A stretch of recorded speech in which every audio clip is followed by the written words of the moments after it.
अस्सलाम वालेकुम friends, my name is Mudassar Qayyum. हम HTML और CSS के बारे में पढ़ रहे हैं। इससे पहले वीडियो में मैंने आपको HTML का बेसिक सिंटैक्स बताया था और एक डायरेक्टरी कैसे क्रिएट करते हैं, कैसे हम HTML कहाँ पे हम सबलाइम टेक्स्ट 3 का यूज़ करते हुए हम कैसे एक HTML की फ़ाइल उसमें इंक्लूड करते हैं, इसके बारे में मैंने आपको बताया था। और एक सिंपल सा एक बेसिक पेज HTML का मैंने आपको बना के दिखाया था। तो मैंने आपको ये भी बताया था कि मैं सबलाइम टेक्स्ट 3 यूज़ कर रहा हूँ। और अगर आपको इसके अलावा कोई और एडिटर मसलन नोटपैड, ड्रीम वीवर या विजुअल स्टूडियो वगैरह आप यूज़ कर रहे हैं तो इसमें घबराने वाली कोई बात नहीं। अगर मैं सबलाइम टेक्स्ट 3 यूज़ कर रहा हूँ, सबलाइम टेक्स्ट 3 में मैं जो HTML की कोडिंग करूँगा वो आप सिंपल नोट पैड भी कर सकते हैं या इसके अलावा किसी और एडिटर पर भी कर सकते हैं। तो सबलाइम टेक्स्ट 3 में मैंने आपको रिकमेंड किया था। ये बहुत ही सिंपल है और इसमें कोड लिखना नहायत ही आसान है। तो अगर आपसे हो सके तो आप ये कर लें। तो बहरहाल अगर ना नहीं आपके पास तो फिर आप जो यूज़ कर रहे हैं मसला नोट पैड वगैरह उसी पे कर लें। तो आज की इस वीडियो में मैं आपको बताऊंगा एक पेज के लिए जो ज़रूरी कंटेंट होते हैं। एक पेज में क्या होता है, एक पेज में हेडिंग्स होती हैं, हेडिंग्स। उसके बाद क्या होता है, पैराग्राफ होता है, पैरा और इमेजेस वगैरह होती हैं। इमेजेस के बाद और लिंक्स वगैरह और भी बहुत सारी चीज़ें होती हैं। लेकिन इस वीडियो में आज मैं आपको इन चीज़ों के बारे में बताऊंगा, हेडिंग्स, पैराग्राफ, इमेजेस और लिंक्स। इनको हम कैसे HTML में ऐड करते हैं, HTML में इनको कैसे हम इंक्लूड करेंगे वो आज देखेंगे। तो पहली वीडियो में मैंने आपको बता दिया था कि HTML का बेसिक सिंटैक्स। तो अभी मैं फिर एक बार लिख लेता हूँ यहाँ पे।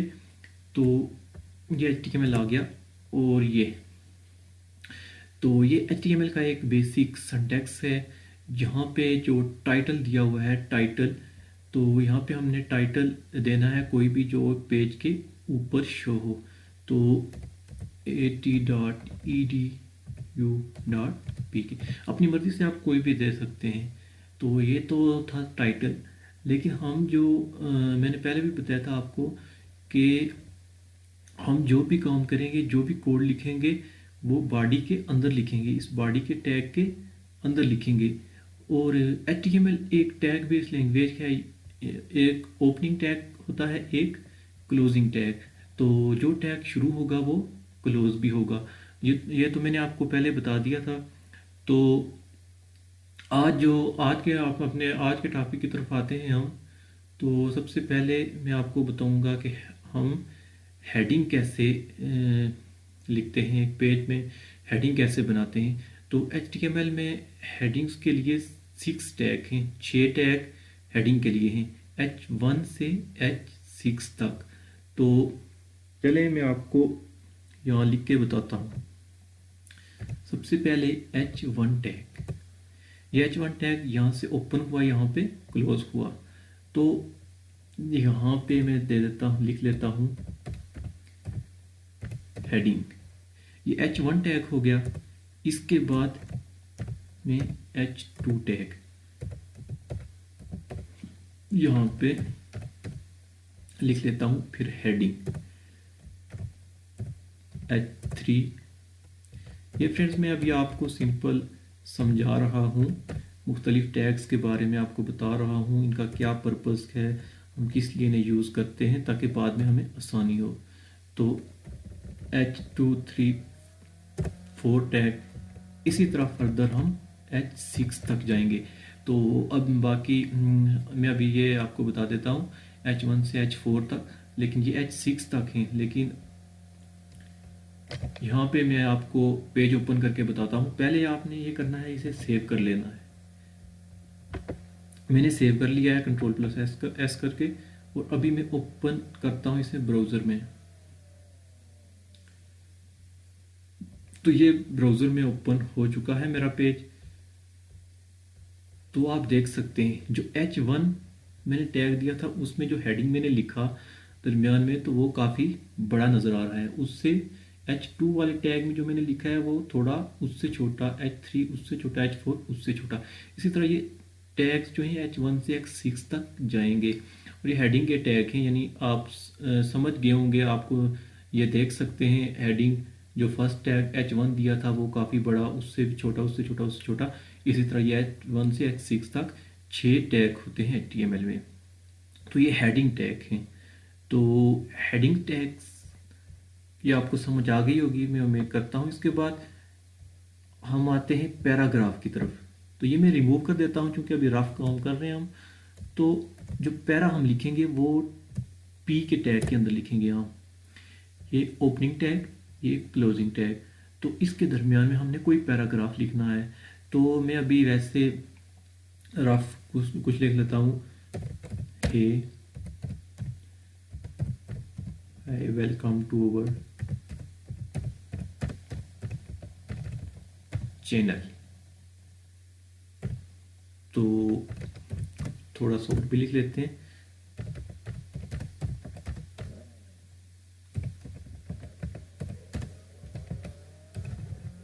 तो ये मैंने लिख लिया। अब मैं इसे सेव करता हूँ और पेज ओपन करके रिफ्रेश करता हूँ। तो ये देखिए ये पैराग्राफ की सूरत में आ गया है। अब इस पैरे को मसलन यहाँ से यहाँ तक एक लाइन है, मैं अगर यहाँ से दूसरी लाइन में जाना चाहूँ तो इसके लिए मैं टैग यूज़ करूँगा। यहाँ पे मसलन मैंने ब्रेक करनी है लाइन, दूसरी लाइन में जाना है, तो इसके लिए टैग सिंपल यूज़ होता है BR का, BR। तो अभी कंट्रोल S करके मैं वापस जाता हूँ यहाँ पे और ये देखें BR मैंने वहाँ से ब्रेक की लाइन जो नीचे आ गया। तो अभी पैराग्राफ की समझ आ गई होगी आपको। और इससे पहले मैंने आपको क्या बताया हेडिंग्स के बारे में। तो अभी सबसे इंटरेस्टिंग चीज़ जो हम इमेज ऐड करते हैं, अब हम इमेज के बारे में सीखेंगे। तो ये तो है जो एडिटर है सबलाइम टेक्स्ट 3। इसमें इमेजेस बहुत ही आसानी के साथ लग जाती हैं। और आप नोट पैड या कोई दूसरा यूज़ करें तो उसके बारे में भी आपको मैं समझा दूंगा यहाँ पे। अभी तो यहाँ पे मैं इमेज ऐड करता हूँ। तो इमेज के लिए मैंने यहाँ पे एक इमेज का फोल्डर बनाया हुआ है, आप देख सकते हैं। तो मैं डेस्कटॉप से एक इमेज लूँगा यहाँ से। डेस्कटॉप के पास ये डेस्कटॉप में ये मेरे पास काफ़ी इमेजेस पड़ी हैं। तो यहाँ से मैं ये एक इमेज कॉपी कर लेता हूँ और इसे वहाँ पे पेस्ट करता हूँ जहाँ पे मैंने वेबसाइट के नाम से फ़ोल्डर बनाया था। तो अगर आपको ये समझ ना आ रही हो तो आप मेरी पहली वीडियो देख लें गौर से। तो पहली वीडियो में मैंने ये यहाँ पे एक फ़ोल्डर बनाया था वेबसाइट का, ये डायरेक्टरी क्रिएट की थी। ये इमेजेस का फ़ोल्डर है। इमेजेस के फ़ोल्डर में मैं यहाँ पे पेस्ट कर देता हूँ। ये एक पिक लोगो है ये। तो ये देखें ये यहाँ पे आ गया है। क्योंकि हमने सबलाइम टेक्स्ट 3 में यही जो हमने एक फ़ोल्डर बनाया था, फ़ोल्डर के अंदर हमने वेबसाइट के नाम से फ़ोल्डर बनाया था, उसके अंदर मज़ीद 2 डायरेक्टरीज क्रिएट की थी, एक CSS के नाम से, एक इमेजेस के नाम से, और एक हमने HTML का एक पेज भी वहाँ पे नोट पैड ओपन करके वहाँ पे एक पेज भी क्रिएट किया था। तो अभी मैंने उस इमेजेस के फोल्डर के अंदर एक पिक कॉपी कर ली है, डेस्कटॉप से उठा के इस इमेज के फोल्डर में मैंने वो पेस्ट कर दी है। तो ये जो पिक है अभी मैं इसे यहाँ पे अगर लगाना चाहूँ तो इसके लिए मैं क्या करूँगा, एक टैग शुरू करूँगा। इमेज लिख लिया मैंने। तो इमेज के बाद SRC इक्वल टू ये इन्वर्टेड कॉमास आपने लगाने हैं। तो इसके दरमियान में आपने इसका इमेज का URL देना है। मसलन इस इमेज का यहाँ पे क्या नाम है, जो नाम इमेज का होगा वो यहाँ पे आप लिख लें। इसका नाम है फोटो है। ये तो हो गया इमेज का नाम। इसके आगे आपने इसकी देनी है एक्सटेंशन क्या है इसकी। तो इसकी है JPG। अगर पीएनजी होगी तो पीएनजी लिखेंगे, तो कोई और होगी इसके अलावा तो वो लिखेंगे। तो ये जेपीजी है तो मैंने डॉट जेपीजी लिख लिया। तो अब मैं सेव करके देखता हूँ ये इमेज मेरे पास पेज में आएगी या नहीं। तो मैंने सेव कर लिया, कंट्रोल एस करके ओपन करता हूँ ब्राउज़र में। तो मेरे पास ये इमेज आ गई है, लेकिन ये डिस्प्ले नहीं हो रही। ये क्यों नहीं डिस्प्ले हो रही? तो इसकी भी कोई रीज़न होगी। हमने कहाँ पे गलती की है?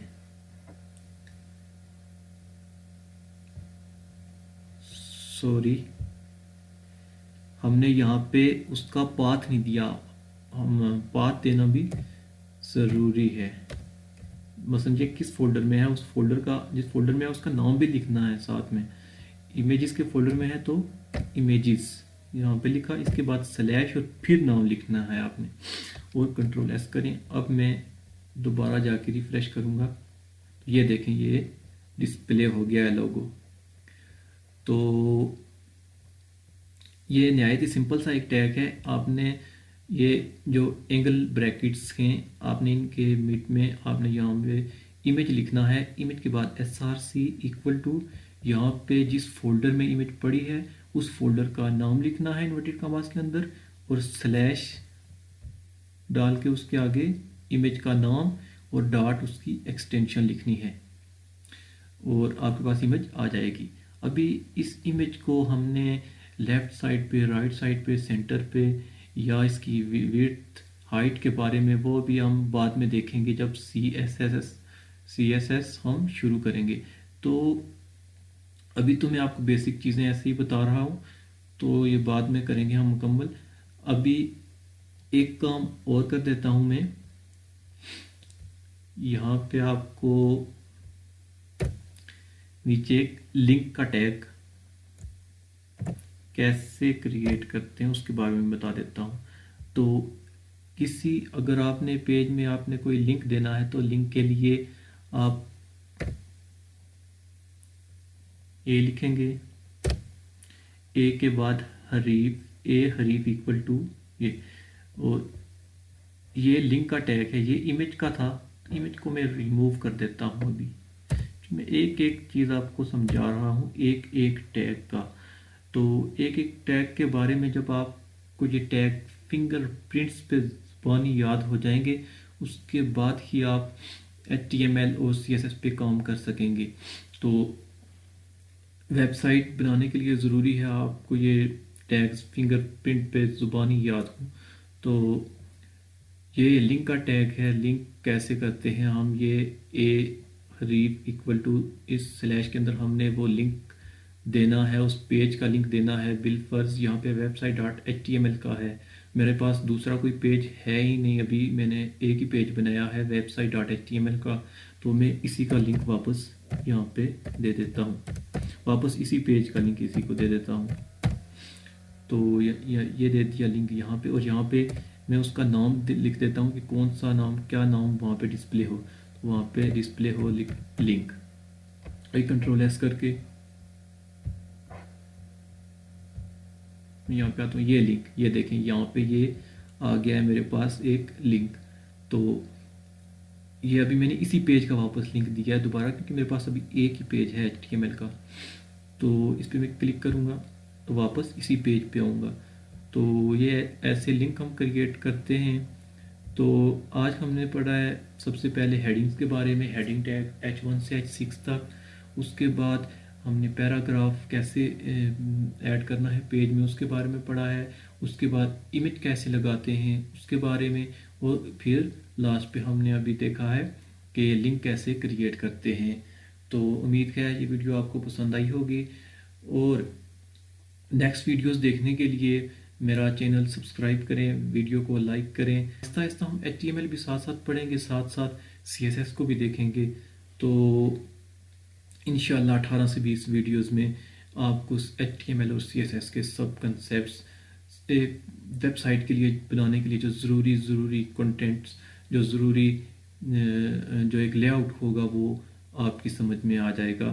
तो उम्मीद करता हूँ आपको वीडियोस पसंद आएंगी। नेक्स्ट वीडियोस देखते रहिए और चैनल को सब्सक्राइब करें, लाइक करें videos. Thank you for watching.